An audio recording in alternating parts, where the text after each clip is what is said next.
job that a lot of people can do. And it made me feel so good that I could go out there and do that. I knew that I wanted to do something that was going to make a difference and that I could help people. I met Isabella on an accident. I knew that he was a fireman and was wearing all his fire gear, and every girl thinks that's attractive, or most women. I thought, how cool is this? This beautiful little petite girl that's, a police officer. It was literally love at first sight. He seemed like he would be really kind.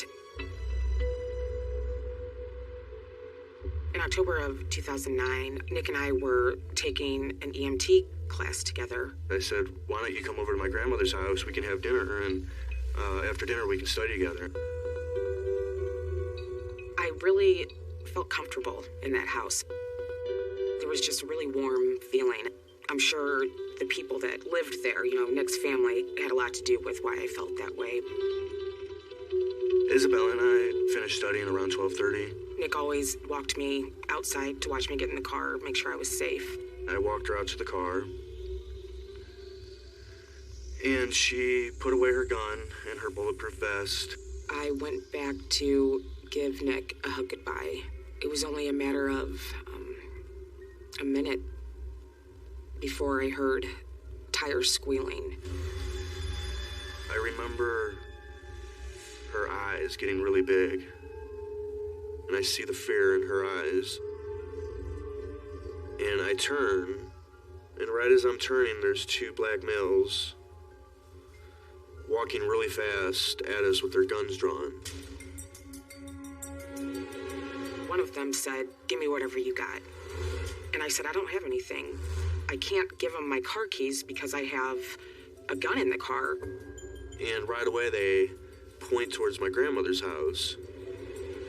One of the guys said, "Who's in the house?" I said, "Please leave. There's women and children in that house." I knew that there was two little boys in there. I knew that Nick's grandmother and aunt was sleeping inside. I knew that it wasn't going to end there. I knew that they weren't just going to leave. Then they directed us at gunpoint to go inside.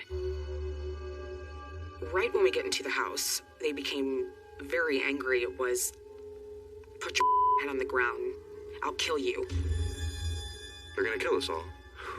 My mind just went into police mode.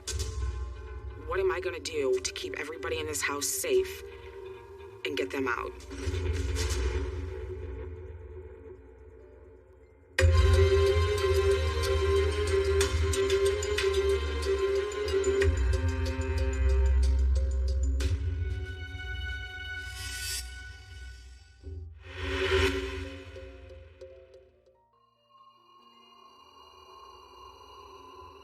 We got down on our knees in the hallway, and it's a very narrow, long hallway, and we were facing the wall. I was constantly peeking at them, trying to memorize their features, what they were wearing, any kind of description I could give to the police. One of them was wearing a red hoodie and dark pants. The other one was wearing a black hoodie. The guy in the black hoodie kneeled down behind me, and he leaned over, and I could feel his breath on my ear, and in a very sexual way grabbed my butt. At that point, I started to think, I'm going to be raped tonight. I started to prepare myself to be raped. I remember getting so angry. And I tried to get up a little bit, and right away he stuck the gun in my head and said, "I'll blow your brains out." He made me feel just really small. I remember seeing the guy in the red hoodie go upstairs. My grandmother was there, my Aunt Rosie, and my cousin Gina was there with her kids, Ben and Sam. I'm not sure what time it was, and I heard my daughter Gina crying at the foot of my bed. And I immediately woke up and I said to Gina, "Are you sick?" Because she had been in the hospital. And when I turned to my left, I saw a man in a red hoodie next to my bed with a gun, and he was telling me to get out. He pointed the gun at Gina and said, "Get the TV." By that time, Gina was crying and said, "I can't lift it, it's too heavy." He told her that he was going to shoot her if she did not pick up that TV.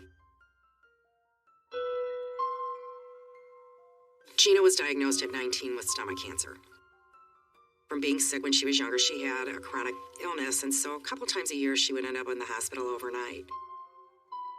That night, I went to the hospital to pick Gina up, talked her into coming to spend the night. She really didn't want to. And all the times and all the years that I brought Gina home from the hospital, this was the only time that I brought her to my house.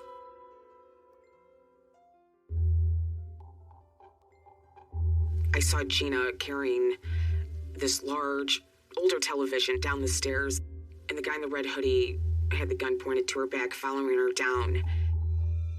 And once she got downstairs and knelt down next to me, all she asked was if it was okay if she could check on our kids. They just yelled back, "I'll kill you, bitch, shut up. Put your head on the ground." Tears were rolling down her face, and she looked directly at me and she said, "Oh my God, Isabella, please help." And I felt so helpless. I was playing scenarios in my head of how can I get my gun out of the car and help people. I just kept trying to think of a way.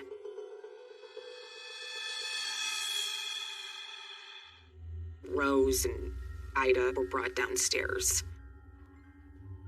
One of the gunmen directed Gina to go down in the basement with him. I believed that they were going to rape her down there, and I stood up and I turned around and I said, "Gina, you stay here. I'll go down there." After I stood up, they said, "Everyone go down in the basement." I thought I was going to die. I thought everyone was going to die. And that was my breaking point. I thought, I'm not going to let this happen. I'm not going to go out that way. I looked down the barrel of the gun, and with everything that I had in me, I lunged towards the guy with the black hoodie and began to fight. He was airborne into the front door. She literally threw him into the air. At that point, Nicholas jumped up. The guy in the red hoodie, I'm wrestling with him. It happened so fast. I ran out the door, and as soon as the door slammed, I heard pow, pow, bam, bam, bam.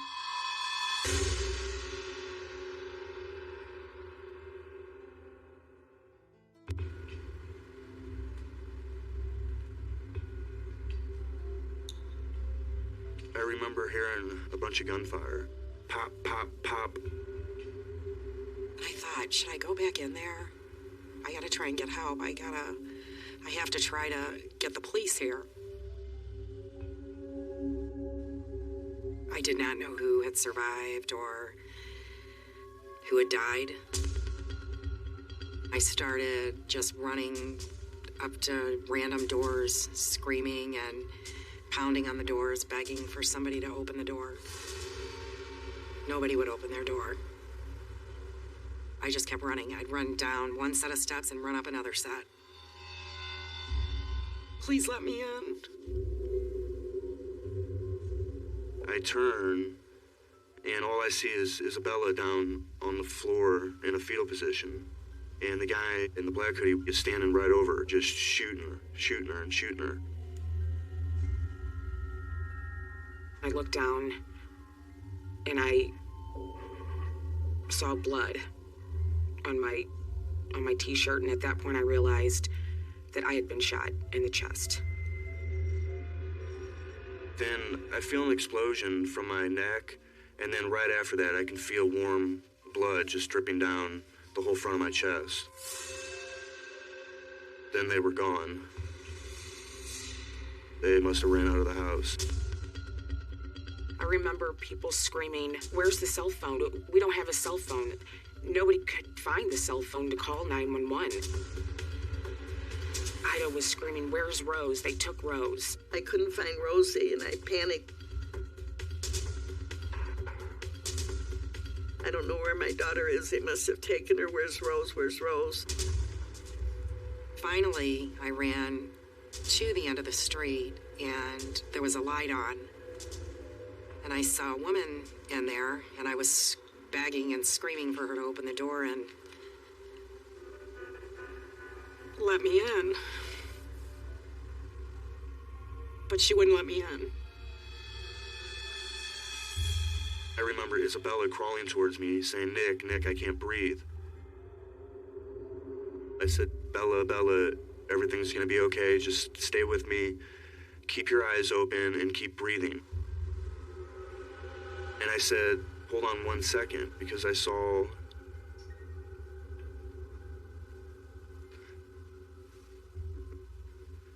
Gina laying there. Her eyes are wide open. I kept thinking maybe she passed out or they knocked her out. And her son, Sam, was right behind me and said, "Nick, is my mommy okay?" I said, "Honey, she's okay. She fainted. She's gonna be okay." I didn't know what else to say to him. While all this chaos is going on in the house, somehow Sam is able to find a cell phone and he makes a call to 911. Hello, this is 911. Hey, can I help you? It just began to get more difficult for me to breathe. My eyes kept closing, my head kept dropping. Bella, hang in there. There's an ambulance on the way. Just stay with me. Stay with me. Then I heard sirens, and I thought, I'm just gonna run back to the house because, thank God, the police are finally here. We see a female running down the street in her nightgown. She's waving her hands over her head. She states over and over again, "My God, they're shot. Everybody's shot." I'm yelling to the female, "How many are shot? Are the suspects gone?" All she keeps saying is, "They're shot. She's a police officer. She's shot." And at that point, I ran as fast as I could towards that home. The night watch sergeant was on the scene, and he just turned and looked and said, "It's Izzy." I knew immediately he was referring to Officer Levedina. I wasn't sure how bad she was hit. Once I got through the door, there was a look of relief on her face that there was police officers there. It was chaos. There were police cars and paramedics and ambulance. I said, "Look, my cousin, go get my cousin."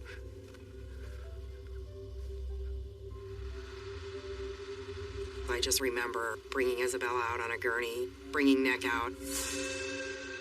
Where's Gina? Why aren't they bringing Gina out? I just had a really, really bad feeling.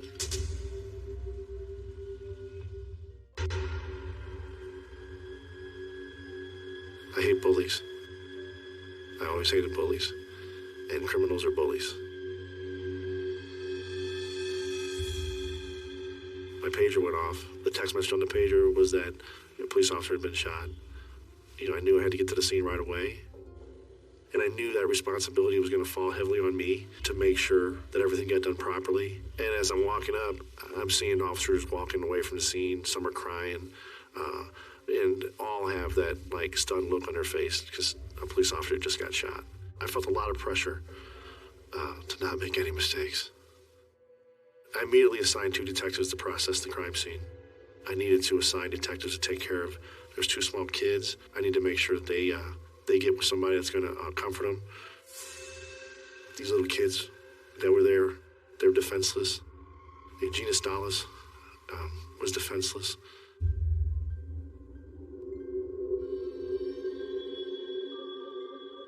When I woke up from my first surgery at the hospital, they told me that Gina didn't make it. And I had this overwhelming sense of guilt. Maybe if I would have trained a little bit harder and taken a gun away from somebody, maybe if I would have done a better job, that she'd still be here. The kids really didn't know until I told them the next morning that their mom had died, although I believe that Sam already knew that. He saw a lot, way too much for a little boy that's 10 years old. She was a single mom. She loved being a mom to those 2 boys. I mean, Gina was all they had. She did everything for them. Sam and Ben know how wonderful Gina was, but most of us get to experience that for our whole life, about how great our mom is. And they just won't have that. I sent 2 detectives to St. Louis University Hospital to interview Nick and Isabella if possible, so we can get some information, better descriptions, or anything else that we can glean to help find these guys. Nick was being tended to by doctors, and I asked if he could give me more of a description. Now that he's had a little bit of time, the doctor yelled, "No, nobody's coming in here." Nick yelled right back, "No, she's coming in, she's getting a description." So I told one of the detectives that they both had sneakers on, dark pants. One individual had a red hoodie, and one individual had a black hoodie. The individual with the red hoodie had 2 gold teeth. I was shot 3 times, and I have 1 bullet that went just under my ear, and it traveled through the back of my neck, hit my spinal cord. The doctor came in and said, we're not going to operate on you. It's going to be too risky. You could get paralyzed. And now the bullet sits vertically up and down in front of my C1, so in this area. So, and it looks like about that big.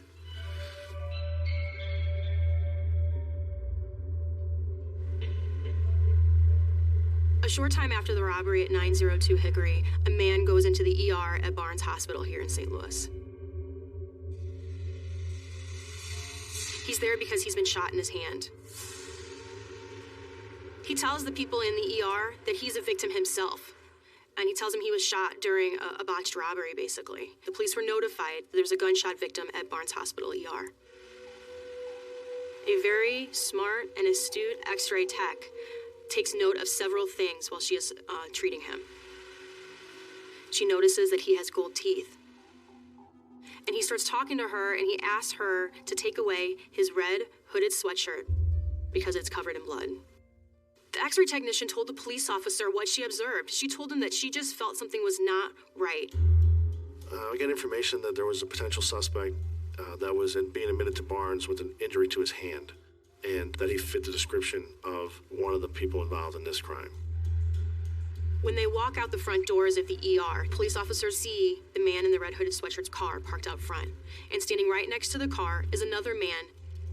The police officer follows this man into Forest Park.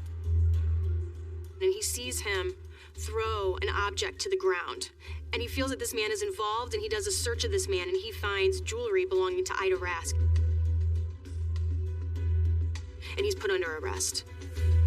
Another officer is brought in to help look for the object that was thrown down to the ground.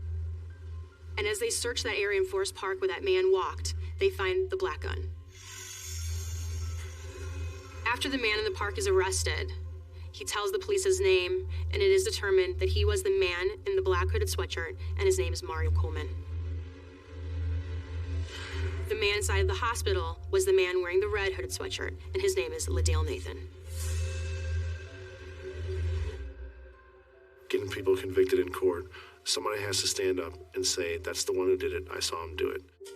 It was very, very important that Nick or Isabella identified them because Rose and Ida Rask could not identify him. When Sergeant Englehart came to the hospital and showed me the photo lineup, I felt like I was carrying around the weight of the world.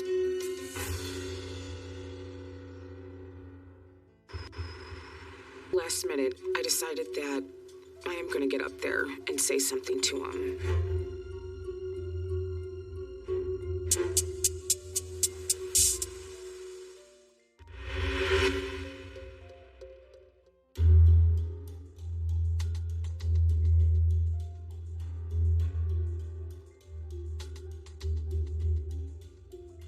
During the sentencing of Mario Coleman, traditionally what happens is the victim's family has a right to address the court or to address the defendant. When Rose stepped up, she was not forgiving. You came to terrorize us. So really, you're nothing but a coward. I'm not going to talk about my daughter to you. It would be disrespectful to her. And I hope you rot in hell. Because I'm living in my own hell. Well, I'm sorry, Your Honor. I have to ask you to Okay. moderate. Well, he doesn't deserve moderate. I was right there with Rose. I could understand where she was coming from. And I completely agree with what she said. I felt great. I needed to say that to him. Somebody kills your child.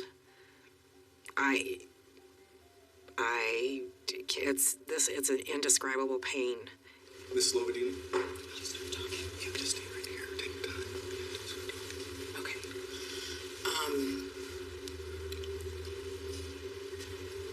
I just wanted to tell you that I feel bad for you.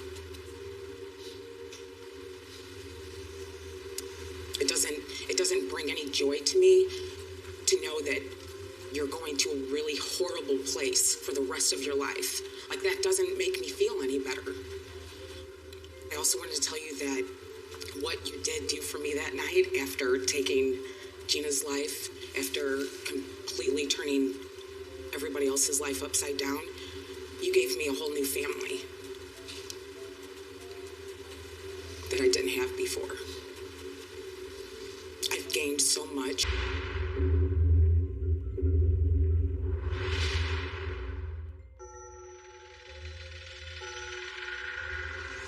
The man who called himself Clark Rockefeller has been charged with murder. You know, it hits the news that he's Christopher Chichester of San Marino. Very prominent people were fooled by him. He's Christopher Crowe of Greenwich, Connecticut. He could fool anyone. He was brilliant. He was diabolical. He's Clark Rockefeller of New York. To him, it was a game. And everybody's going, who the hell is this guy?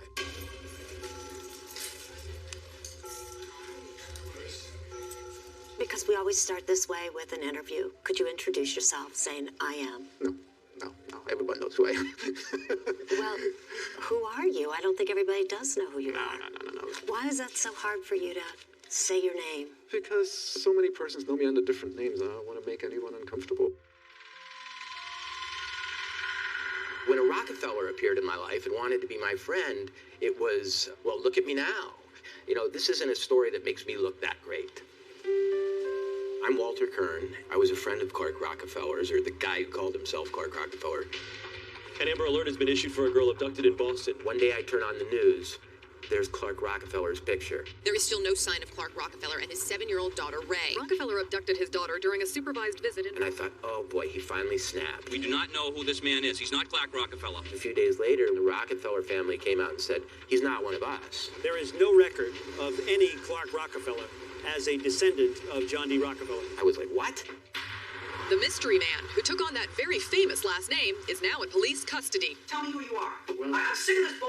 I've been dealing with this all week. Tell me who you are. Clark Rockefeller. No, you told me you are not Clark Rockefeller. Clark Rockefeller doesn't exist. I don't think there is a real person under there. I don't think he even knows who he is. Who are you? Can't tell you.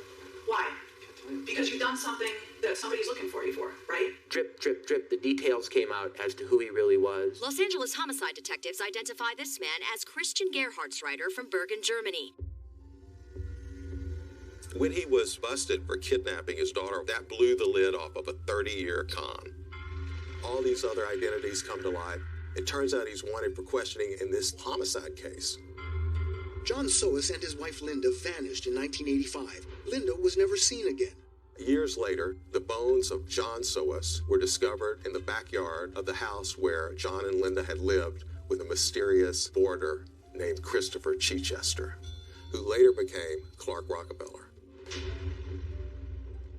What should I call you? Gee, that's always a good question. I don't know, Aaron. What would you like to call me?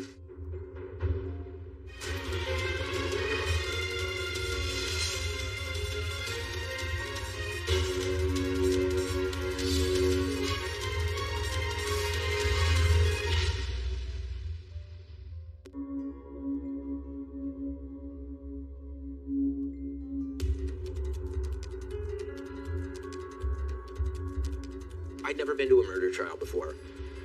You know, imagine me. One of my best friends is the defendant at the first murder trial I get to go to. Good morning, ladies and gentlemen. Somebody who's fooled me for years. Exactly 28 years ago, Linda's family reported Lynn and John missing.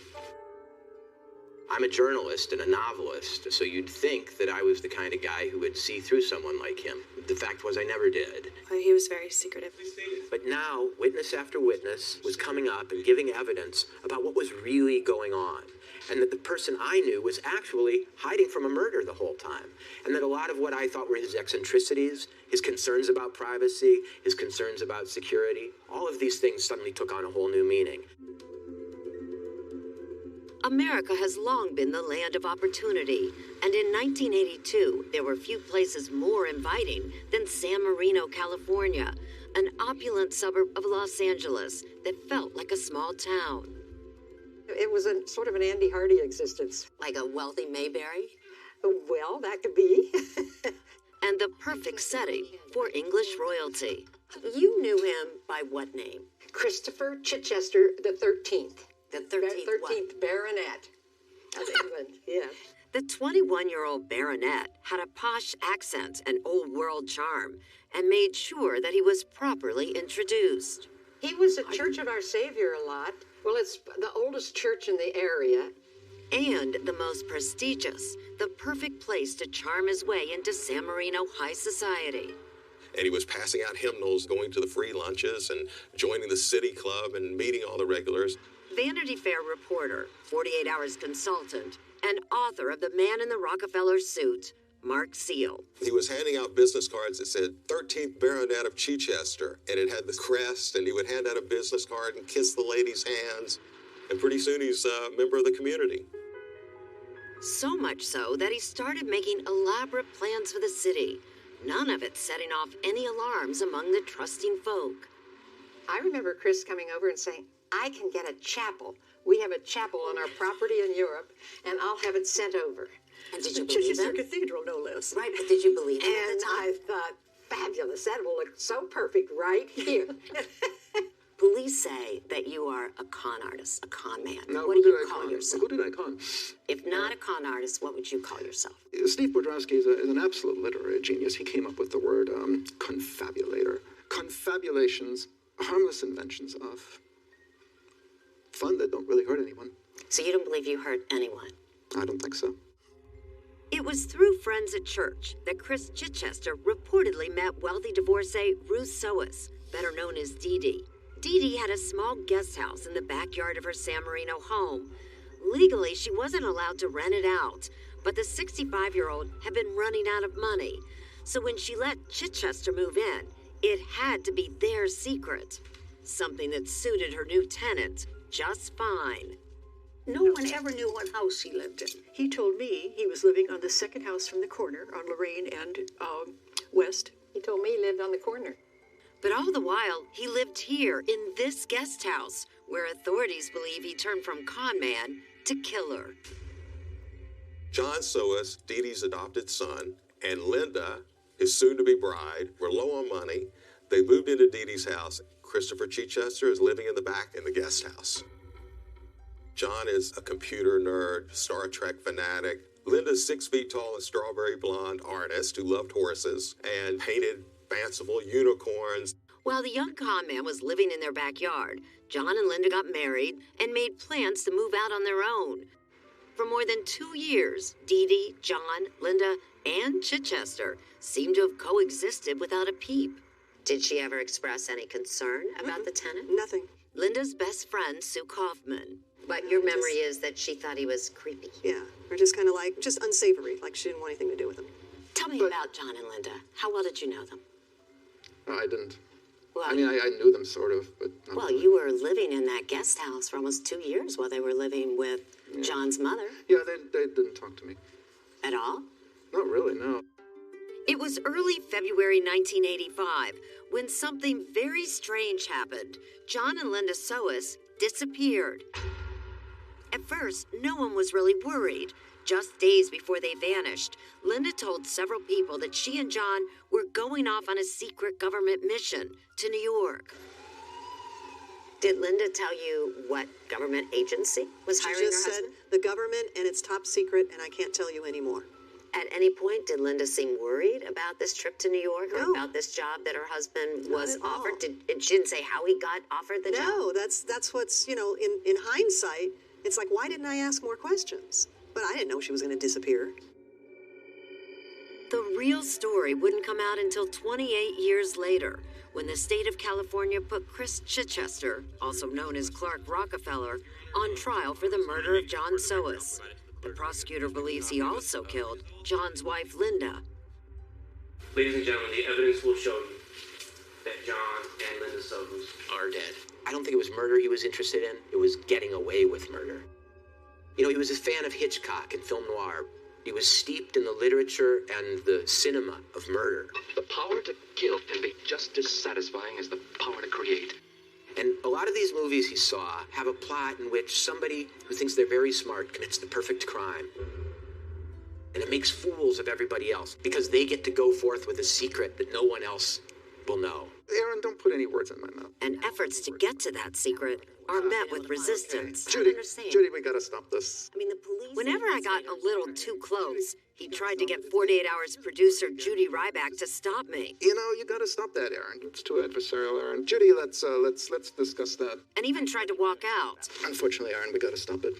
It's not going the way I had hoped. But I kept him in his chair long enough to ask, did you kill John Soas?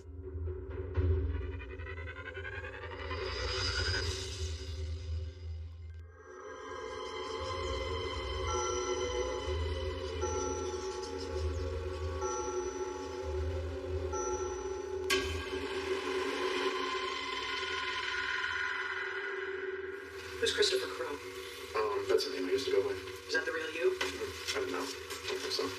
You don't think so? Yes or no? No, it's the name I used to go by. Sometime in May 1985, 4 months after Linda and John Soas vanished from San Marino, Christopher Chichester did the same.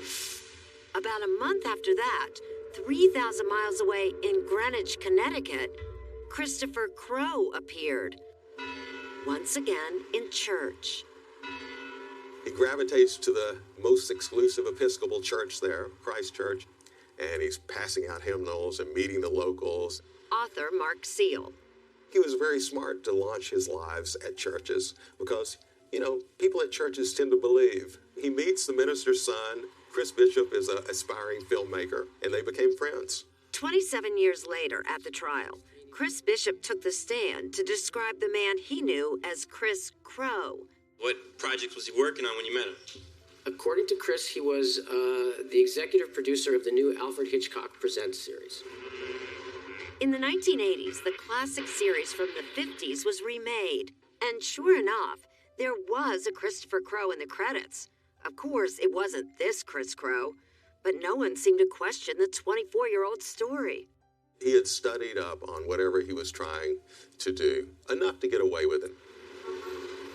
Nor did anyone question him when 2 years later, the television producer evolved into a bond trader on Wall Street. In New York City, he met a man who worked for Nico Securities, and he was actually hired to lead an entire department of corporate bond salesmen. Didn't you have to lie to get that job? Not necessarily. He was hired, simply because of his name. Richard Barnett was hired to work under Crow, who claimed to be royalty. He said his name was Christopher Crow Mountbatten. Mountbatten is related to the Queen. When did you start having questions about his abilities? Actually, fairly soon. He didn't understand the basic elements of what a corporate bond was all about. You took a job with a securities company as the head of a corporate bond department with absolutely no experience. And produced a huge profit. The people who worked with you said you didn't know what you were doing. Well, that's their opinion. I nonetheless produced a huge profit. Never sold a bond. Never sold a bond. Never sold a bond. How unusual is that? Impossible. It took the better part of a year, but Crow was finally fired from Nico. Meanwhile, back in California, Dee Dee Sois died heartbroken, believing her only son John had abandoned her. Shortly afterward, Chris Crow of Connecticut did something that would eventually put Chris Chichester of San Marino back on the radar in connection with the Sois disappearance. When he said, "Hey, I've got this pickup truck. It was a production vehicle on a movie that I made. I can't use it. I don't want it. Would you like it?" Crow gave Chris Bishop a white 1985 Nissan pickup like this one. But when Bishop went to register it at the DMV, there was a problem. The truck belonged to the long-missing John and Linda Sois. Police in San Marino wanted answers and asked the Greenwich police for help. The San Marino Police Department was looking to find out if the new owner of this pickup truck that was connected to this missing couple had information on where they might be because their case was still open.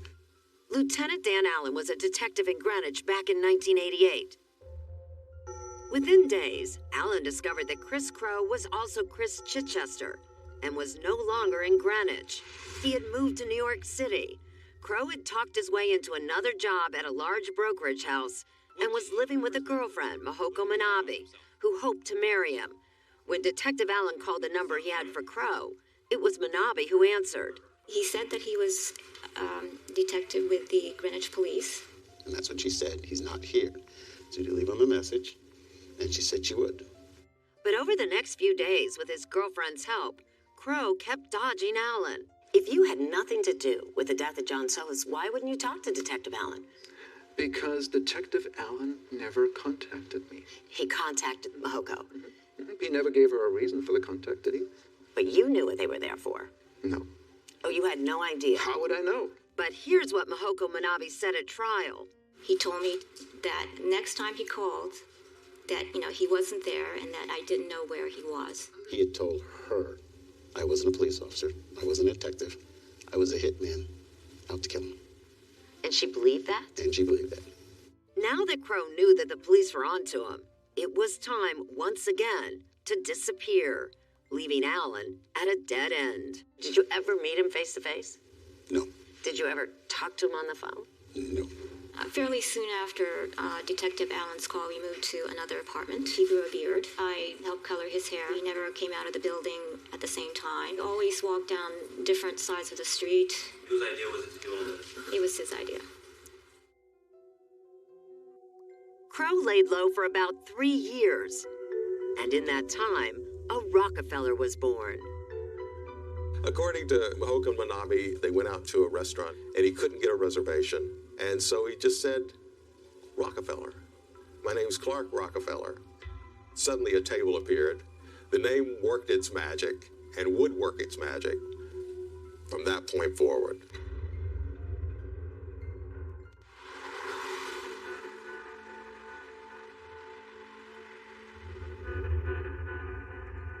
He wrote me a letter from his jail cell that I got just recently, in which he claimed that his entire career in America was based on a novel he read when he was 10 about somebody who came up in society through fraudulence. I think that might have been The Great Gatsby. I cannot find anyone who knows anything real about Mr. Gatsby.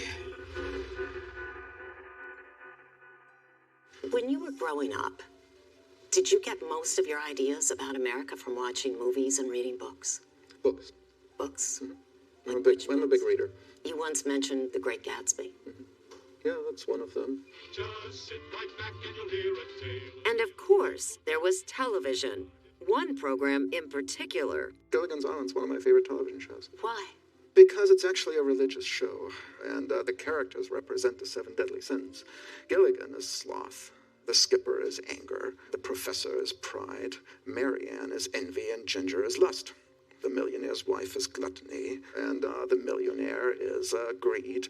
There's a story that you modeled your accent after Thurston Howell III. Thurston Howell III. Is that true? Perhaps Is that unconsciously. was your idea of what a blue-blooded American would sound like? Perhaps unconsciously, This is my darling wife, Mrs. Thurston Howell III. How do you do? We only saw the Clark that comes out on stage, but there was a lot of off-stage time when he was dressing the set, making the props, adjusting the costume. I think he loved that. Sometime in 1992, his riskiest, most outrageous identity was unveiled when the congregation at St. Thomas Church on New York's swanky Fifth Avenue met Clark Rockefeller.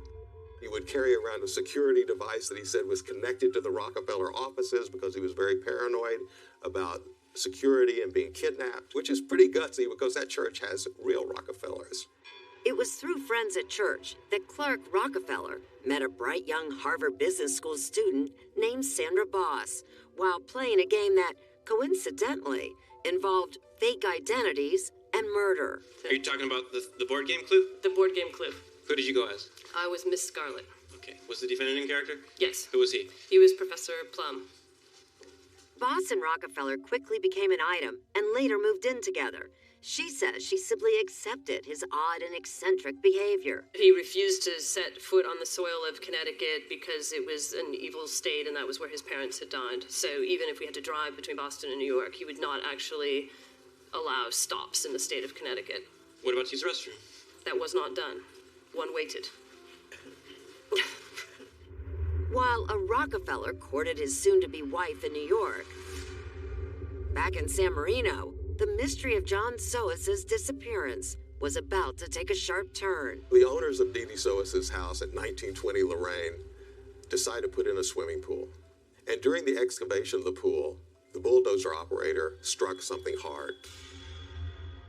And it turned out to be human bones. The gravesite was directly behind the guest house where a young man named Chichester once lived. The body was found, it was inside of a fiberglass container. Los Angeles Sheriff's Detective Tim Miley. Inside the container, the arms, legs, and torsos were wrapped in saran wrap. Hands were covered in bags, and the hands, feet, and head were covered in plastic bags. The remains were so decomposed that they couldn't be officially identified, and the coroner wouldn't rule it a homicide. Police could only speculate about how the body came to be buried in the backyard of the one-time Sohus residence. The TV show Unsolved Mysteries recreated the scene and even posted a picture of Christopher Chichester, calling him a person of interest. But no one called him with a tip. And when they didn't get anything back from that, then the case just went cold again. But who was then the main person of interest at the time the body was found? They were looking at both Linda Sohus, the wife, and Christian Gerhard. Gerhard Schreider, who was now hiding out in plain sight as Clark Rockefeller, and telling everyone that he had just inherited what they would all come to believe was a multi-million-dollar art collection. Writer Walter Kern remembers the first time he laid eyes on it.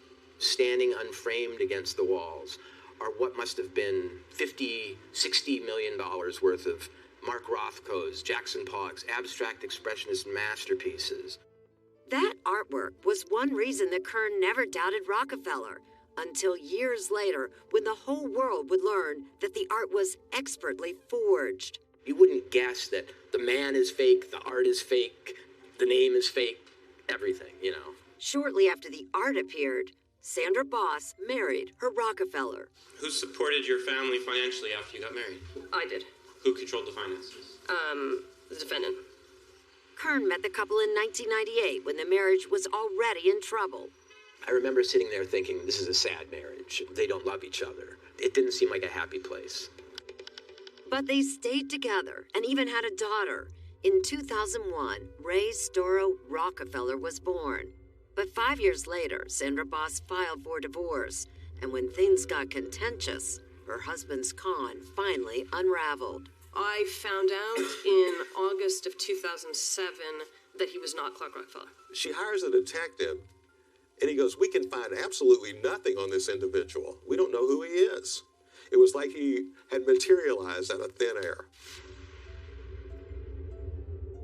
He called me up around Christmas time and he said, I just lost my daughter in a divorce. Well, I don't think I'm ever going to be able to see her again. My wife's taking her to England. An Amber Alert has been issued for a girl abducted in Boston. Police say she may have been taken by her father. On July 27, 2008, FBI agent Tammy Hardy got a call from headquarters that a Rockefeller living in Boston had kidnapped his 7-year-old daughter during a supervised visitation. The social worker tried to prevent it when he was dragged by the vehicle and was injured during the course of the abduction. There is still no sign of Clark Rockefeller and his 7-year-old daughter, Ray. For 6 days, Rockefeller eluded even the FBI by changing his identity once again. He has set up an elaborate new identity in Baltimore as Chip Smith, the high seas ship captain, who has a daughter named Muffy. It was very apparent that this was a well-thought-out abduction, that he had planned this for a long time. It all happened so fast at Marlborough and Arlington Streets. But it all came to an end when a real estate agent in Baltimore saw the fake Rockefeller on the news. She realized he was the man she had just sold a house to. The FBI surrounded that house, and when they were certain the child was safe, they arrested her father without incident. The evidence will show that in his mind, the rules do not apply to him. At his kidnapping trial, the world met Christian Karl Gerhardschreider, a German immigrant who had come to America as a young man and created a life that was complete fiction. Gerhardschreider was tried and convicted. We, the jury, say that the defendant is guilty of offenses charged. Although his defense team tried to argue that their client was delusional. Defendant's delusions. And actually believed he was a Rockefeller.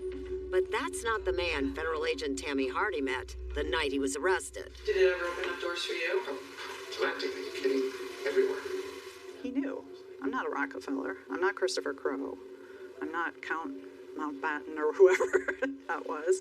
It was amazing. Works like a charm. Try it sometimes. I'm serious. No, it works like a charm. Is he dangerous? Yes. Well, I have no doubt that he killed John Sohus. I have no doubt that he killed Linda Sohus. In California, detectives Tim Miley and Dolores Scott were also convinced Gerhardschreider killed Linda and John, and were working against the clock to prove it before he could serve his time on the kidnapping charge and then disappear again.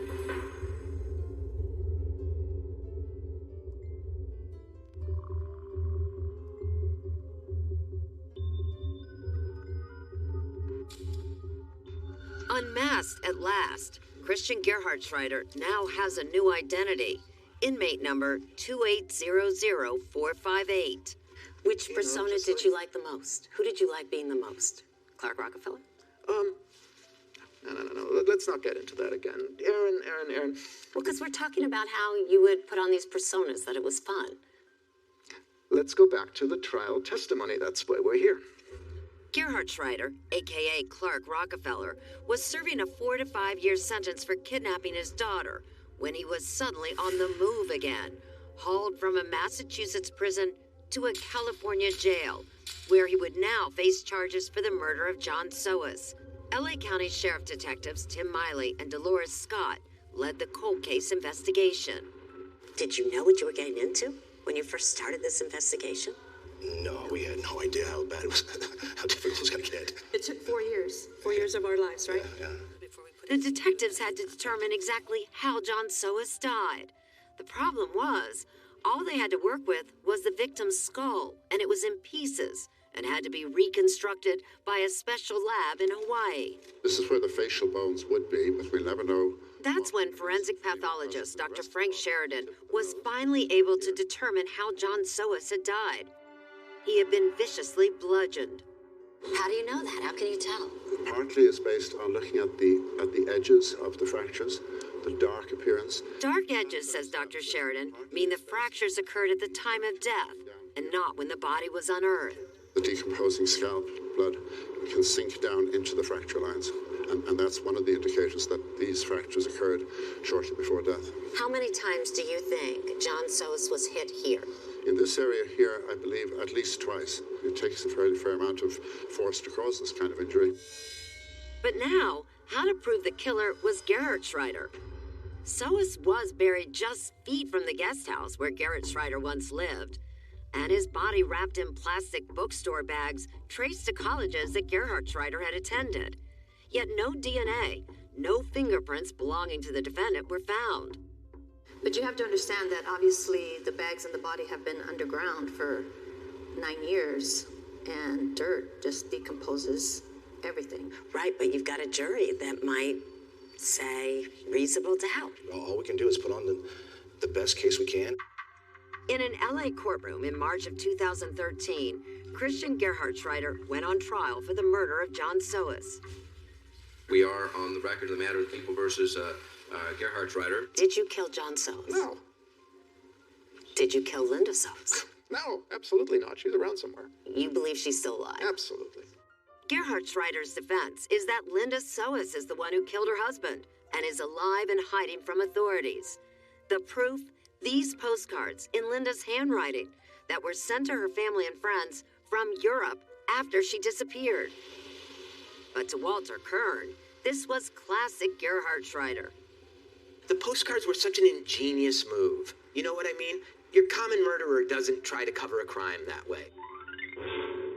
Like a scene from a Hitchcock thriller, Kern says, the defendant carefully concocted the couple's disappearance. To me, one of the most convincing pieces of evidence was the stories they told about going off on a secret mission. Going off on a secret mission was a Clark idea. Now, obviously, that was to prepare people not to look for them, to prepare people for their absence. But even after nearly 3 decades, Linda nor her body have been found. Isn't it possible that Linda's out there just under a different name, doing what Chris did? No, everything points to her being deceased. Detective Miley says that Linda couldn't have sent the postcards. DNA taken off the stamp doesn't match Linda's, but it also doesn't match the defendant. Proves that he has the ability to have somebody send a postcard from Europe when he's not there. John Soas' younger sister Ellen attended the trial every day and says there is no way that Linda would have killed her brother. Linda and John, if you could have seen them together, it would be very hard for you to believe that she would have done anything to hurt John. Ellen says there's far more evidence that points to Gerhard Schreider. All the things that I learned about how he changed identities, trying to sell my brother's truck, covering up all of these things. Gerhard Schreider says Dee Dee gave him the truck. You don't believe that? No. She didn't touch the bedroom that they had slept in. All of his stuff and Linda's stuff was left untouched. She wouldn't have done that and given the truck away. This truck was in my possession for 3.5 years, with its license plates attached, unaltered, unchanged, in excellent condition. Why would a person who is aware of criminal liability preserve evidence? Answer that. No way. No way. That's how Lieutenant Dan Allen of the Greenwich PD answered. It wasn't out in the open as far as I could determine. No one ever saw that white pickup truck. And how did he miss someone burying the body right behind his house, when according to trial testimony, it would have taken the killers several hours? If Linda, in fact, killed her husband, wouldn't you have seen her burying the body? Well, if you believe that I'm home every single second, that I never leave my house, that I never go out at all, that I don't go away on weekends. But wouldn't you notice the ground was dug up? It was not a very well-kept property, let's put it that way. All jurors may be dismissed at all recesses. All right, Mr. Bailiff. As the case goes to the jury, Gerhard Schreider is feeling confident. I believe it because I know for a fact that I did not do this. I know that for an absolute fact.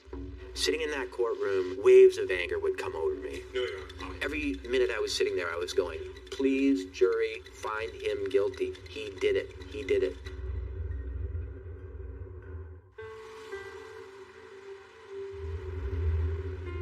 As a packed courtroom gathered to hear the verdict in the murder trial of Christian Gerhard Schreider, the man who once called himself Rockefeller looked confident, while the prosecutor, Habib Balian, seemed nervous. He'd conned so many people for so many years. You always worry that, okay, this might be his one last con and he's going to escape justice.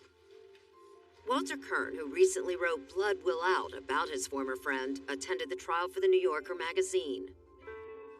I deferred to the old-time court reporters who were there around me. And I said, so what do you think is going to happen? And they said, oh, he's going to get off. And why do you say that? Oh, the evidence is so circumstantial. One of the victims is missing. She might still be out there. Maybe she did it. They can't establish a motive. These people had me convinced that, this was going to be Clark's greatest magic trick. Ellen Soas and another brother, Chris, were just as worried. I was very worried that those key pieces would be enough to create doubt. Okay, is it correct the jury has reached a verdict? Yes. But in the end, We, the jury, in the above entitled action finding defendant Christian Gerhardsreiter guilty of the crime of murder in the first degree of John Sohus.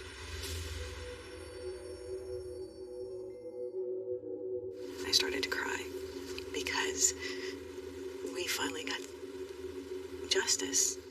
but it's a bittersweet victory because a painful question still remains. Where is Linda Soas? Do you believe then that Christian Gerhardsreiter also killed Linda? Yes. Yeah, I believe she probably met a similar fate to my brother. Do you think we'll ever know what happened to Linda? Not unless he decides to confess. I was curious how the jury felt about Linda and had the opportunity to ask the foreperson. Did you feel Linda had anything to do with it? I didn't. So did you believe at the end of the trial that if Christian Gerhardsreiter killed John, he probably killed Linda too? Yes. Do you think we'll ever really know what happened to Linda Soas? I hope so. Los Angeles County Sheriff Lee Baca. Was justice done in this case? Yes and no. There's no real justice in a murder case. You'll never bring back a victim, but we're happy we solved this case. And the ingenuity of the homicide detectives and all their colleagues on the federal and local level are to be cheered for this. Your Honor, I can only say once again that I want to assert my innocence, and that I firmly believe that the victim's wife killed the victim. That emptiness is evil. It's that lack of feeling, using everybody as a tool, everybody as a way to get your will, is as close to a definition of evil, as monstrousness as I can come to. You really think he's a monster? I think he's a monster. I think he's a monster. The defendant shall receive the sentence for the crime of first-degree murder as dictated under the law, which is a sentence of 25 years to life. Yep. The day I spoke with Gerhardsreiter, he had just been sentenced. I can't speak for the jury's decision. Half of them were probably too stupid to... In a car accident. That's strange. The hair on the back of my neck actually stood up. I thought he was a fraud. Something was wrong.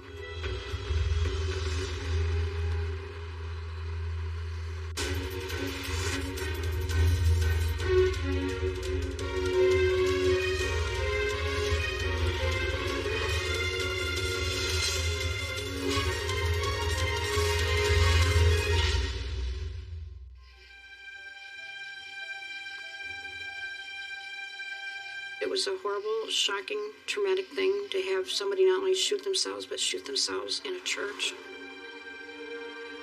Couldn't believe it. You couldn't believe it? It was October of 2008 when Rose Cobb learned of her brother's death. It's hard still, yeah. Joe Musanti died in the church office, sitting at the pastor's desk, a single gunshot wound to the head. He left behind his wife of 18 years and 2 children. My brother was dead, and I didn't know what happened to him. Soon, Rose learned there were a lot of things she didn't know. When she arrived in the tiny town of Reeders, Pennsylvania for her brother's memorial service, she noticed how quiet things were at Joe and his wife Cindy's house. And I asked Cindy about that. I said, how come there's nobody here? That's when she told us what was happening. Cindy told Rose what everyone else seemed to know, that she had fallen in love with her boss, who was the family's pastor. First I asked her, are you having an affair? And she said, well, that depends on what you mean by an affair. And then she explained that it was emotional. What did you make of it? I guess I just felt like she just was so in love with him. It was the last thing Rose expected to be talking about.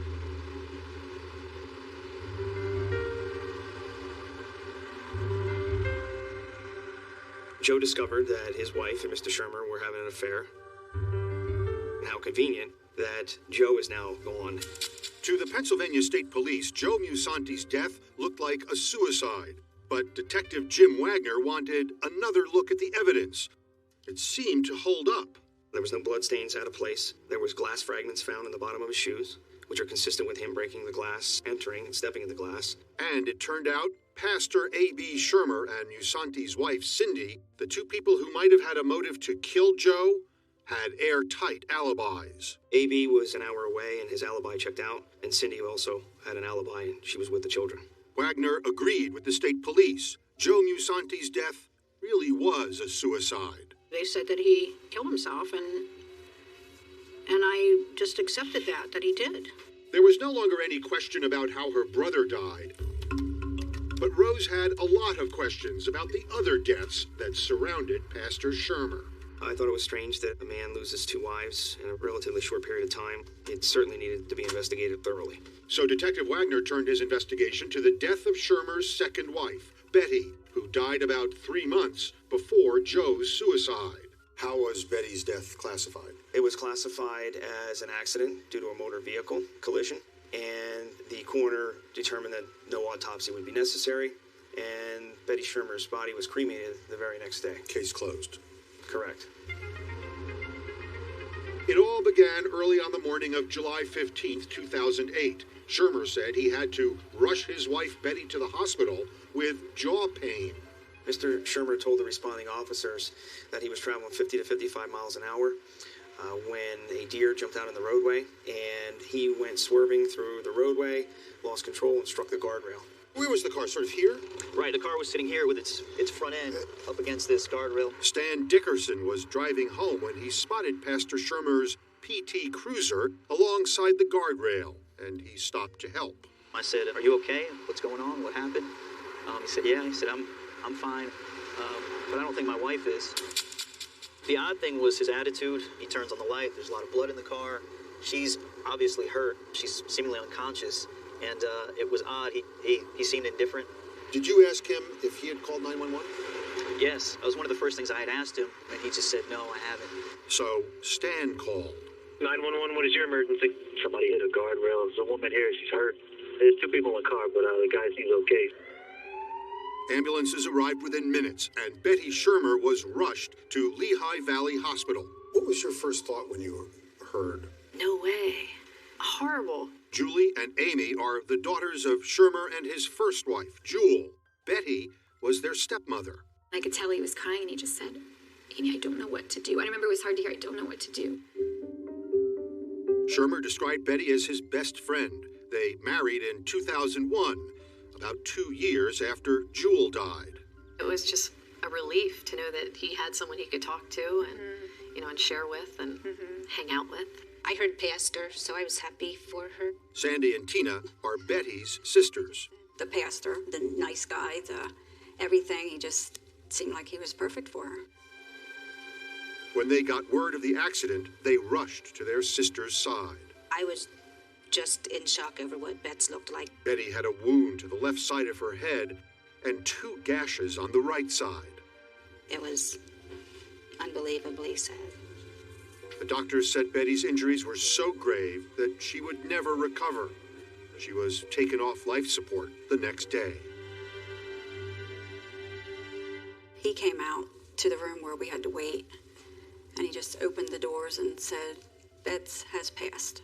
That's it." He wasn't crying. It was just so bizarre. Shermer's daughters say their father sometimes hides his emotions. There were probably times where he appeared calm on the outside, but I would say inside he was a wreck. And at times when there wasn't a crowd of people around, he was not okay. At the hospital, soon after Betty died, the coroner asked Pastor Shermer for details of the accident. He told the coroner that the vehicle spun violently out of control, struck the guardrail, and actually hit the rear of his car, almost sounding as if the vehicle was rotating and flipping, and Betty's body went flying about the vehicle. Shermer said Betty was so badly injured because she wasn't wearing her seatbelt. The coroner's office quickly closed the case, unaware there were questions about why Betty wasn't buckled in. Here's what Shermer told his daughters. He told me that he was wearing his seatbelt, but that she was uncomfortable and had just at that point removed her seatbelt to get more comfortable. And that's when the deer ran out. Did that make sense to you? Yeah, I think that could happen. Yeah. I believe that is what happened. Yeah. Yeah. But this is what he told Betty's sister. He told me that she didn't put her seatbelt on. Like immediately, I'm like, she always wears her seatbelt. You know, what do you mean she didn't have her seatbelt on? And he told me that, well, lately she's been doing a little game when she gets in the car. She doesn't put her seatbelt on and she waits till see how far we go down the road before she hears the ding sound. And I said, that is crazy. He said, I know, that doesn't sound like Bets, but that's what she was doing. I don't get the game. What? You ever heard of that? No, that's... I don't understand. She was trying to see if that bell would go off if she took the seatbelt off? I think Mr. Shermer was trying to offer an explanation because the sisters knew that Betty always wore her seatbelt. Her sisters also wondered why Betty was cremated almost immediately. She was against cremation. And then here's AB telling us that she chose to be cremated. And we didn't question. At the time of Betty's death, in the midst of the shock and the sadness, no one thought to ask any questions. But then Joe Musanti committed suicide. And suddenly, almost everything looked suspicious. In my opinion, a conscious person seated in that passenger seat would never sustain the kind of head trauma that Betty did.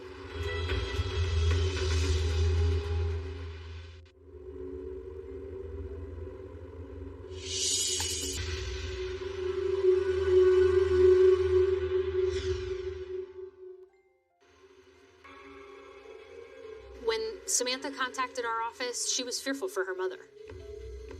She was afraid of what would happen.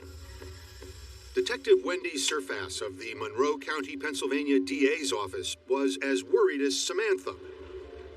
Pastor Shermer had already buried 2 wives, and no one wanted to see if Cindy would be the 3rd.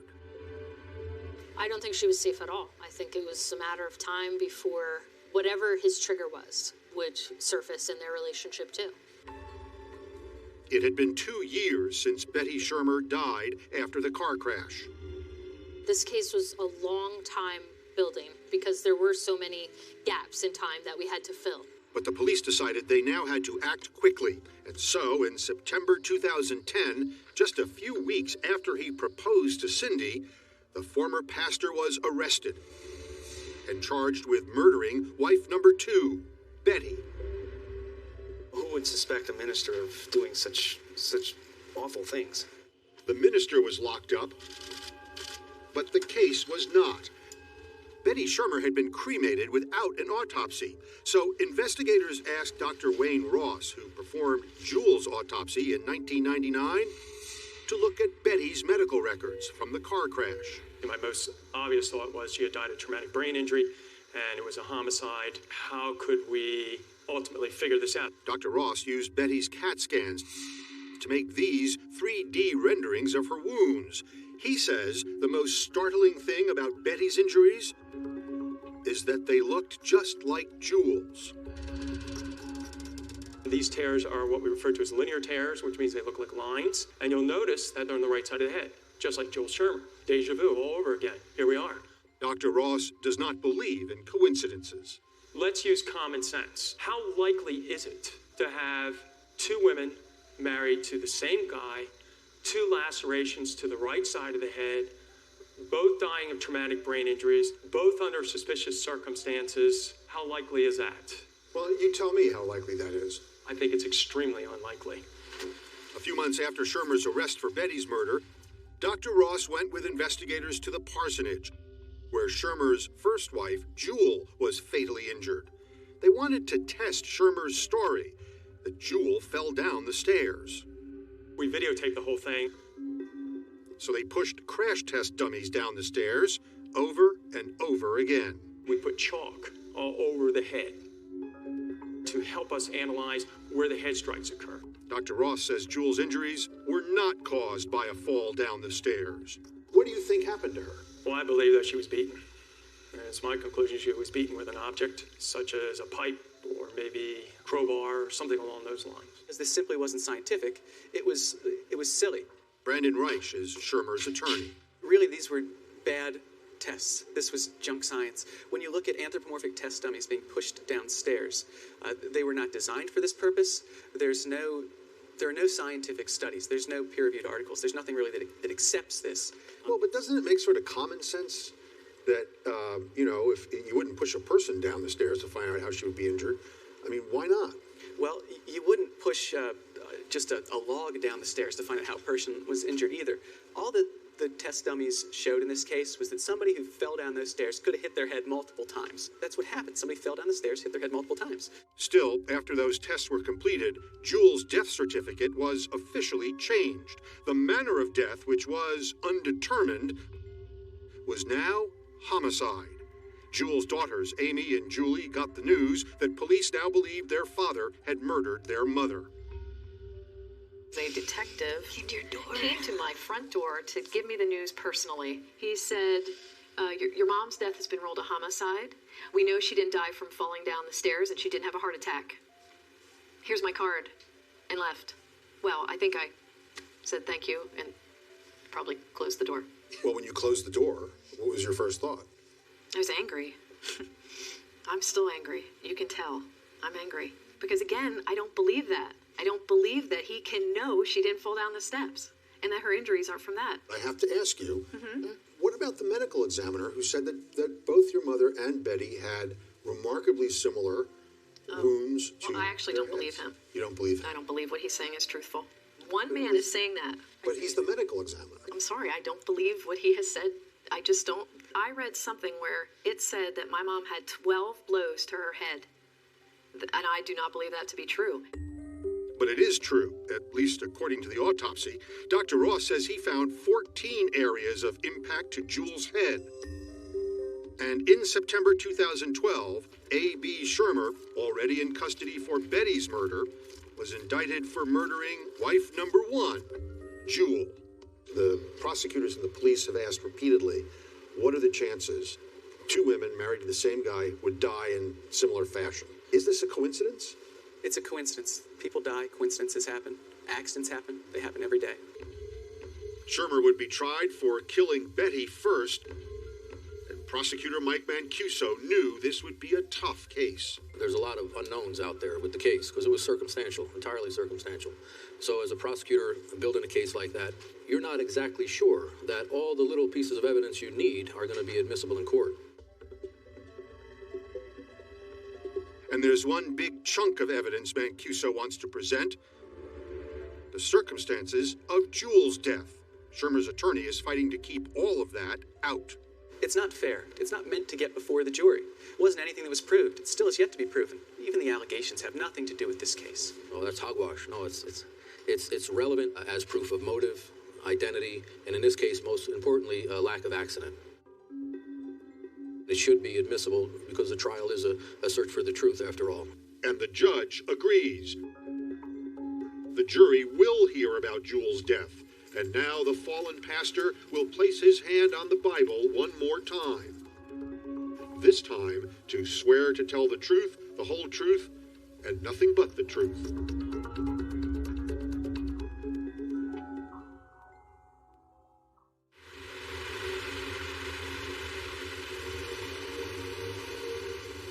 On January 8, 2013, almost 4.5 years after Joe Musanti's suicide started all the investigations, the former pastor went on trial for Betty Shermer's murder.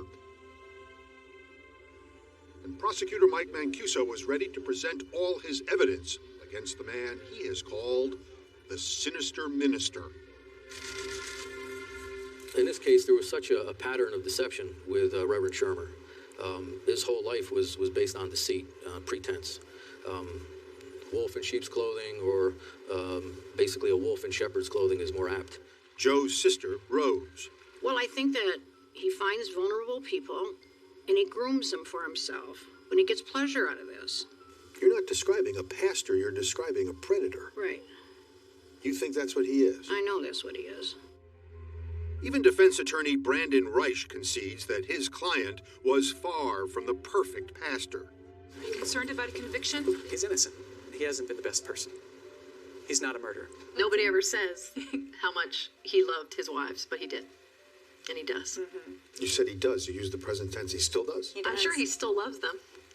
Absolutely. No cameras are allowed in the court as the prosecution works through the evidence.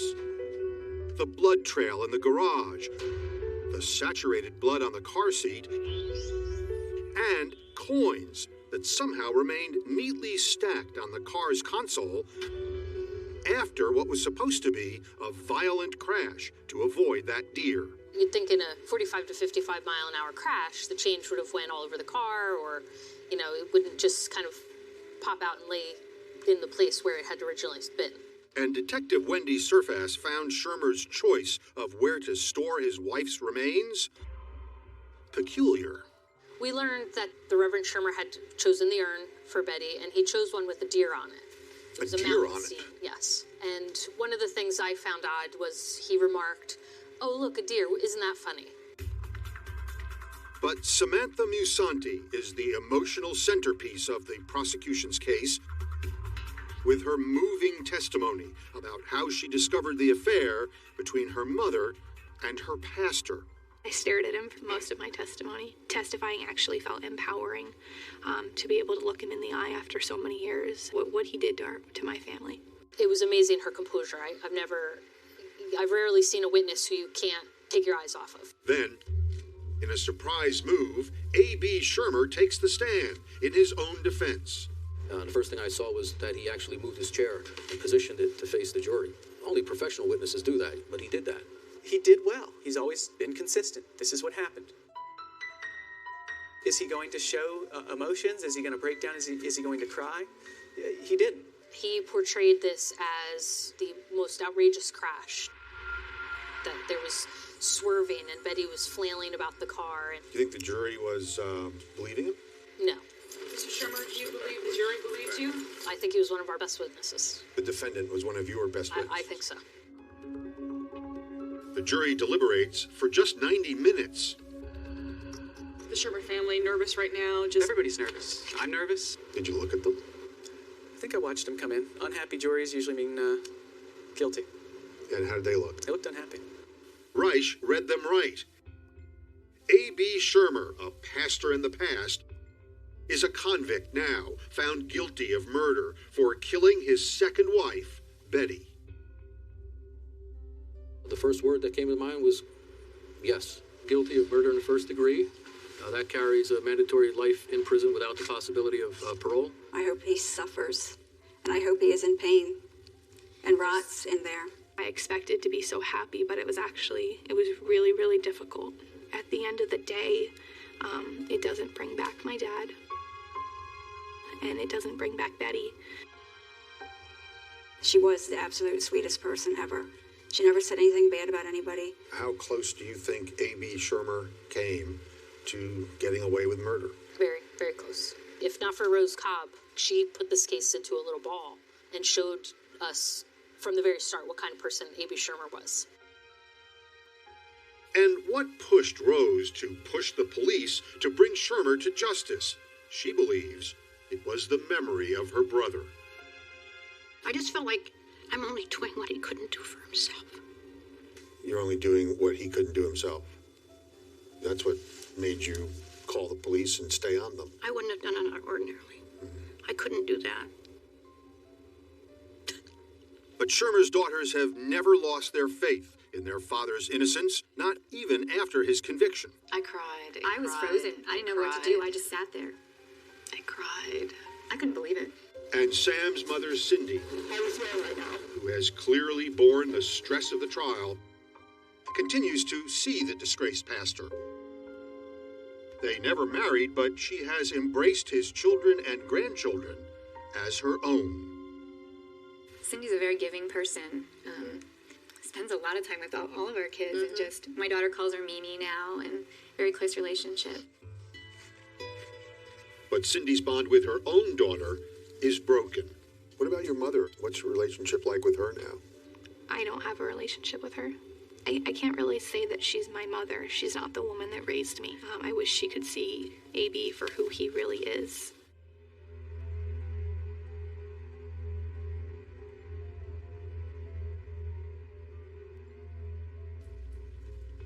A year and a half after his conviction for the murder of his second wife, Betty, A.B. Schirmer struck an unexpected deal with prosecutors. He pled no contest to the charge that he murdered his first wife, Jewel. Any comments before your sentencing? At his sentencing, Schirmer still insisted he was innocent. He claimed he only took the plea to spare his family the trauma of going through another murder trial. And Jewel's own daughters still stood by their father. He's a good man who did not murder his wife, either of his wives. But Jewel's brother, John Bainey, told the court Schirmer is an evil man. Every time I looked at him, I remembered what I saw in my sister's room in the hospital, and he was responsible for that. Schirmer was sentenced to 20 to 40 years in prison, the maximum allowed, on top of his life sentence.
Yes.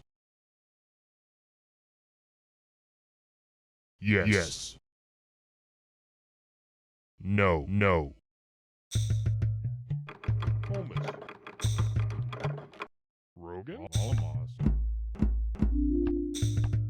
Alamos. Rogan. Alamos. Laurie. Alamos. Yuri. Alamos. Alamos. Yuri. Zokonta. Alamos. Zokonta. Laurie. Zokonta. Holmes. Zokonta. Yuri. Zokonta. Yuri. Zokonta. Zokonta. Alamos.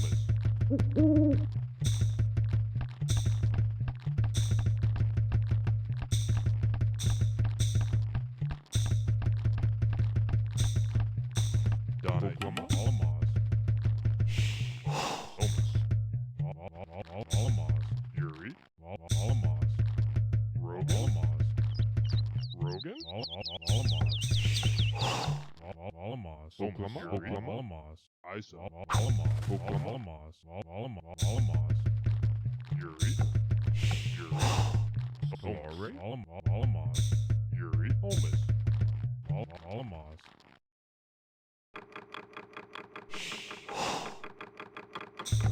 Oklahoma. Rogan.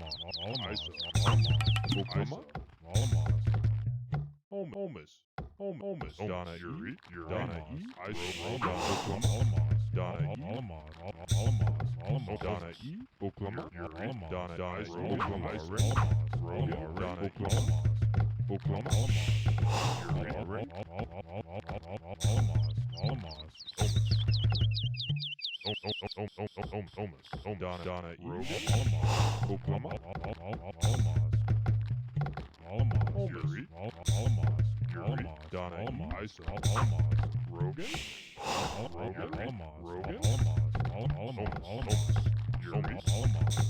Yuri. Yuri. Rogan.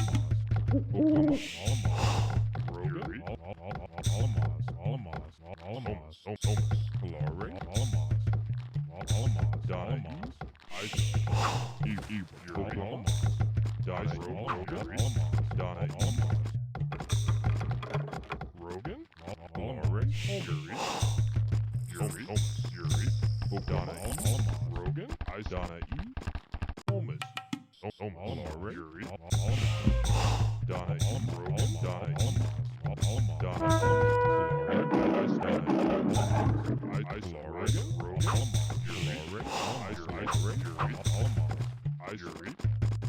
Yuri. Oklahoma. Rogan. Donna. Yuri. Isa. Rogan. Isa. Holmes. Laurie. Alamos. Isa. Donna. Laurie. Yuri. Laurie. Alamos. Donna. Isa. Yuri. Alamos. Oklahoma. Donna. Oklahoma. Rogan. Donna. Laurie.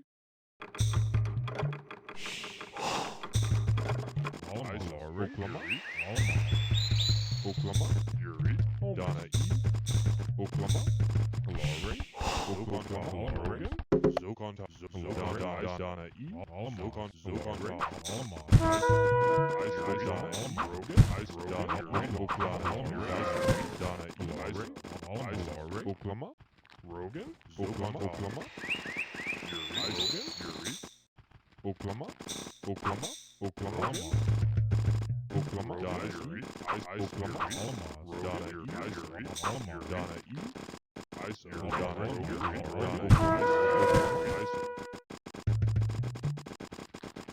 Yuri.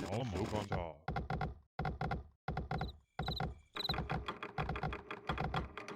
Donna.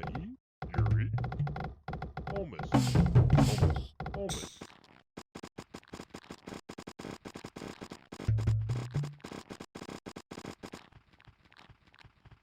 Yuri. Zokonta. Isa, Caloric, Somas. Somas. Oklahoma, Somas.